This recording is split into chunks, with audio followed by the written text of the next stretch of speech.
Bonjour, on continue. On est dans le désert, on a reçu la Torah, on est en train de construire ce fameux Mishkan, on est dans la paracha donc de Tetzavé. Dans ce texte-là, on va nous parler essentiellement de tout ce qui a trait à cette fameuse construction. Et on va rentrer dans les détails. Et entre autres, le texte va nous relater cette obligation de confectionner des habits particuliers pour les prêtres qui seront d'abord dans ce sanctuaire dans le désert et puis après au temple de Jérusalem. Et les termes que la Torah utilise pour parler de ces habits, elle nous dit le ravod ou le tifaret, pour l'honneur et la gloire de ceux qui les porteront, c'est-à-dire des kohanim, des prêtres. Très curieux quand même. On est en train de nous parler de prêtres, de ceux qui sont dans le sanctuaire, dans le temple, c'est-à-dire officiellement des personnalités qui sont dans les mondes de l'intériorité, dans les mondes de la spiritualité. Et là, on nous parle d'habits merveilleux. L'habit, pour nous, souvent, c'est une problématique de paraître. C'est au contraire, à l'opposé de cette spiritualité qui nous laisserait imaginer qu'on doit être dans une forme de dénuement, de frugalité. Eh bien, pas du tout. La Torah nous dit que les prêtres doivent avoir des habits très particuliers, le grand prêtre encore plus, kavod et tifaret. Ils doivent exprimer la notion de la splendeur. Car en effet, il y a ici, entre autres, évidemment, il y a beaucoup d'explications, mais une des lectures est la suivante.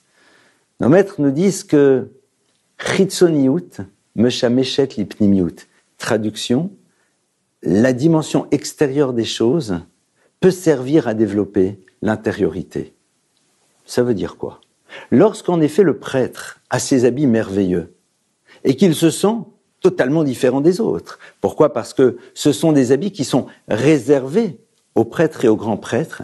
Alors ça l'aide à mieux prendre conscience de sa singularité, de sa spécificité, de la mission qui doit être la sienne. Cet élément extérieur est au contraire là pour lui rappeler ce qui doit se jouer à l'intérieur de lui et ce qu'il doit créer, ce qu'il doit construire. Parfois, en effet, l'habit, c'est exactement le contraire. L'habit n'est là que pour être un élément de proposition de nous-mêmes, mais qui n'est pas là pour nous rappeler ce qui est censé être véritablement notre mission.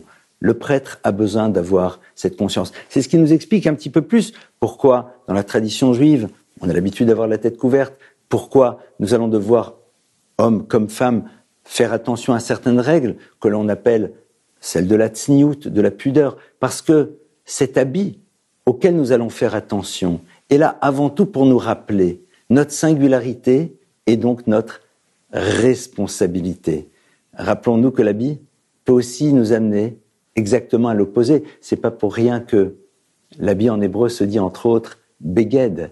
Beged, ce sont les mêmes lettres que le mot bagad qui veut dire trahir. Car en effet, l'habit peut à un moment n'être qu'une proposition de nous-mêmes, car nous ne voulons pas être interpellés par ce qu'il est censé développer à l'intérieur de nous. Parce que nous ne voulons pas réfléchir à cette image qui est la nôtre et qui doit correspondre à une réalité intérieure.